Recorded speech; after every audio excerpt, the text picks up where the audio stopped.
All right, you guys, we've been talking about Calvinism, and we stopped on the subject of God's sovereignty. If you want to understand Calvinism well, you have to understand sovereignty. It's a word that John Calvin used, that was used toward kings and government, people in government. He used to describe God, and it means that it's the teaching that his will is done always, and it's to the exclusion of anything men or women say or do along the way. In the doctrine of predestination, 5-point Calvinism affirms God's sovereignty in predestination and states that it is his perfect will, which is unaffected by what people do or say. It's God's perfect will who decides who will be saved and who will burn eternally in a literal fire of hell. Now, I can't really say this clear enough. It's skirted around today by Calvinists, but in the end, if they're sitting around at lunch together, they all will admit that what it really means is that God, from before the creation of this world and the people on it, has determined who he will save. That's his sovereign will. And the rest he has determined not to even know. They will burn forever, literally, in hell, because he has deemed it such. That's known as double predestination. One, there's a group predestined to heaven, and two, there's a group predestined to hell, forever, flaming fires. I make that qualifier when we talk about hell, just to let you understand how it's thought of by Calvinists. And so that's a double predestination.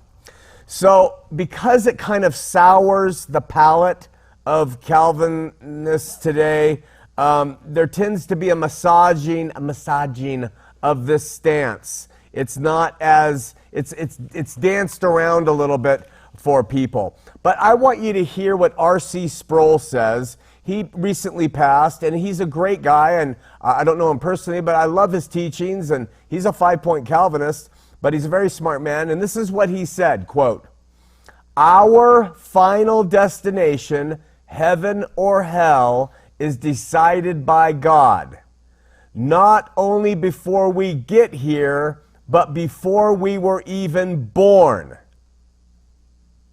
I mean, I'm going to go on and read it, but that's an amazing quote. Decided by God. Not laid out and planned in accordance with everything. None of that stuff. It was decided that my neighbor, Fred, is going to go to heaven and that I am going to go to hell. And there is no changing that in this life. Okay? He goes on and says, it teaches that our ultimate destiny is in the hands of God. Another way of saying this is, from all eternity before we ever live, God decided to save some members of the human race and to let the rest of the human race perish. He goes on and says, God made a choice. He chose some individuals to be saved into everlasting blessedness in heaven, and others he chose to pass over, to allow them to follow the consequences of their sins into eternal torment in hell. Okay? Now, by the way, that's in R.C. Sproul's Chosen by God, Know God's Perfect Plan for His Glory of His Children. Now, in response to this teaching, it's obvious that the people who love and adopt it are never the ones who are going to hell. If you think about that. People who love and adore this teachings are people who think God has elected them. You don't hear anybody who believes this teaching who says it's so great and he's elected me and my family to burn in hell forever. What a wonderful plan. It's always promoted by the people who believe they're the elect. Now, in light of the command to love, and John saying that God is love, and that we are commanded to love 7 times 70, forgive 7 times 70, which means endlessly, and go the extra mile, and love never fails, and all those things that we say, this concept is really difficult for me to understand. I can't for the life of me understand anyone who would be comfortable with the notion that while they may have been chosen to be elect by God, and maybe their wife and maybe their kids, that trillions of other people are going to actually, by his good pleasure, even if their worst sin in life was they stole a cigarette, they swore, and let's say they're just innately kind of selfish like all humans are. That's what they did. But they were good husbands and fathers. They took care of their children. They paid their taxes. They're burning in hell forever and ever, along with everybody else who God doesn't elect. What seems to truly comfort those who maintain the 5-point mindset is the fact that since God elected them, their ability to muck up his election, meaning their ability to blow it, is impossible because he's elected them, so they can't mess it up at all. And from the biblical point of view, we might understand part of the Calvinist attitude as believers do, trust in God's ability to see us through to the end. It is his strength that does bring us through to the end. It is his sovereignty that does see us through to glory. So we got to think about that. But just remember, in Calvinism, there's no such thing as free will. In 5-point Calvinism, which last week we said is the tulip, total depravity, unconditional election, limited atonement, irresistible grace, and perseverance of the saints. There's no such thing as free will. God not only manages everything and has managed everything from the beginning, he micromanages the details to bring about his will because he's sovereign. Being sovereign, to me, he's the master of puppets, to borrow a phrase. He puppeteers everything. There's no free will, and then his will is played out. To the Calvinists, his management is by and through a cut and dry, black and white decisions because he's sovereign. Now, why our good God, just think about this, why a good, loving God would choose to only elect some and then put the rest in eternal, literal suffering forever, why wouldn't he choose to elect most? Choose to elect almost all, except for maybe Nero. I mean, or Hitler, or Mussolini. There's a few. Why would he only elect some? And remember, it's not that those some did anything good. It's not that they were more righteous. It's not that they had done anything better than anybody else or worse. He just elected the some. And if you ask a Calvinist that, they say it just shows his glory in being merciful to the few and his judgment on the others, and his judgment on the others makes his mercy on the few more magnificent.